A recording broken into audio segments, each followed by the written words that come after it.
How to install Dual Messenger on Samsung. This tutorial shows you how to run two separate accounts of the same app at the same time. First, open the Settings app on your Android device. From there, scroll down and tap Advanced Features. After that, tap Dual Messenger. At this point, you'll see a list of supported apps that are compatible with Dual Messenger.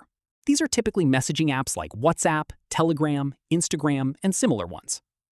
From here, tap the toggle next to the app you want to duplicate. Following this, a pop-up will appear explaining that a second independent version of that app will be installed on your device. Tap Install to confirm. After that, give it a moment to install, and once it's done, you'll find the second copy of the app in your app drawer with a small badge on the icon to distinguish it from the original. From here, open the second app and sign in with a different account than the one you use on the original version. At this point, both apps will run completely independently, so notifications, chats, and data stay separate between the two accounts. Finally, if you ever want to remove the duplicate, just go back to the same Dual Messenger settings page, toggle off that app, and the second version will be uninstalled automatically. That's how you install Dual Messenger on Samsung. If this helped, give it a like, subscribe for more tutorials, and tap the bell so you catch the next one. See you then!